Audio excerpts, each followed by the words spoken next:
Por primera vez, la Agencia Internacional de Energía pronosticó una caída en la demanda global de carbón después de un año récord de consumo este 2023, con 8.540 millones de toneladas métricas. Y a partir de 2024, una baja en la demanda que hasta el año 2026 sería del 2,3%.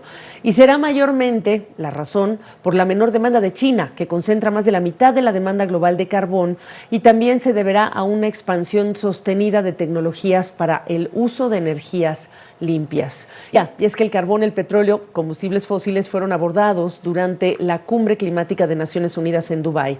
Pero ¿qué tan exitosa fue? Le pregunté a Natalia Lever, directora regional para América Latina de Climate Reality Project, una organización fundada por el ex vicepresidente de los Estados Unidos, Al Gore. Natalia, evidentemente la primera cosa que nos interesa viniendo de ti es el balance entre lo que quedó escrito, cómo quedó escrito y la implementación de lo que quedó escrito como desafío para los países. Pues bueno, lo más importante que pudimos ver en esta decisión de la COP es que por primera vez en 28 años se menciona el abandono de los combustibles fósiles como lo que está al centro de la crisis climática. Hubo mucha participación de la industria de los combustibles fósiles, más de 2,000 lobistas de los combustibles fósiles, y ni aún así, estando en un petroestado, rodeado por petroestados, dirigida la cumbre por un director ejecutivo de una de las empresas más grandes de petróleo en el mundo, se pudo evitar que se mencionara a los combustibles fósiles como la razón de la crisis climática. Se incluye el lenguaje en este texto. Ahora, lo que sigue es cómo vamos a implementar esa transición para abandonar los combustibles fósiles en nuestras naciones y también qué tanto se movilice el financiamiento hacia ello.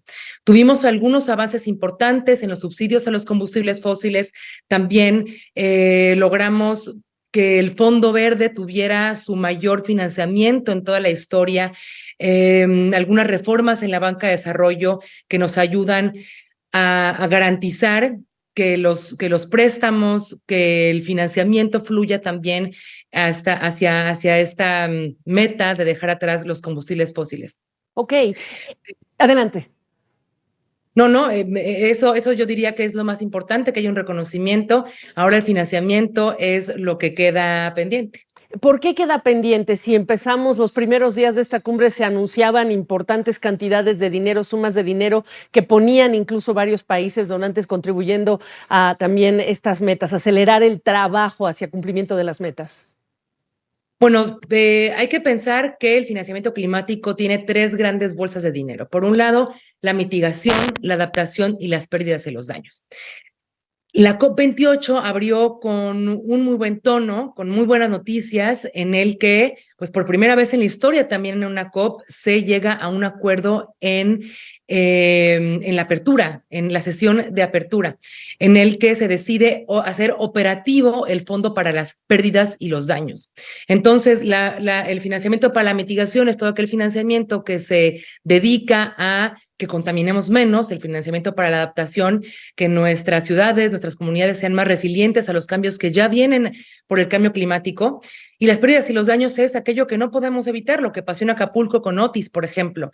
Así que tenemos este fondo para pérdidas y daños ya con 800 millones de dólares en una bolsa. No es para nada suficiente, claro, pero sin duda buena noticia que ya haya un fondo operativo. Y la Agencia Internacional de Energía, incluso antes de iniciar la COP, ya nos hablaba de triplicar como meta estas energías renovables. Para América Latina, ¿cuáles son los mayores riesgos cuando hay países, por ejemplo, que tienen que cambiar, diversificar con mayor celeridad su matriz económica? O sea, es una reforma estructural. Estoy pensando en Colombia, pero no es el único país que tiene estos desafíos. Bueno, para empezar diciendo que ningún país, que ninguna meta de los países que son parte de esta convención están alineadas con no aumentar la temperatura más allá de los 1,5 grados. Pero la buena noticia para América Latina es que a la vez que tomamos acción climática, también podemos generar mejores condiciones para nuestras comunidades. En el caso de la energía, por ejemplo, cambiar los modelos de un modelo centralizado de combustibles fósiles en el que perdemos mucha eficiencia cuando transportamos esa energía producida, por ejemplo, con petróleo, a modelos descentralizados en donde producimos, donde consumimos la energía. Y eso es lo que la revolución verde, la tecnología y también la economía verde nos permite hacer en América Latina. Cambiar los modelos y que las personas estén en el centro de los modelos energéticos, ¿no? También pues estamos geográficamente bendecidos, tenemos mucho sol, tenemos mucho aire, tenemos en algunos casos volcanes importantes, y esto quiere decir que tenemos la oportunidad de diversificar nuestras fuentes de energía, pero regresamos a lo mismo. Podemos tener metas muy ambiciosas en el caso de América Latina, en los casos de África, pero si no empezamos a movilizar desde la banca de desarrollo, desde el Fondo Verde del Clima y desde dejar de subsidiar los combustibles fósiles, no vamos a poder ver el avance de estas tecnologías a la celeridad que necesitamos verla. Natalia, bueno, pues hay mucho que hablar y mucho que estar monitoreando nosotros en relación con cómo se cumplen estos compromisos que ya quedaron escritos en el papel. Te agradezco la oportunidad de esta conversación desde Dubái. Muchas gracias y pues no quitemos los ojos de la COP, queda mucho más que hacer de frente. Claro.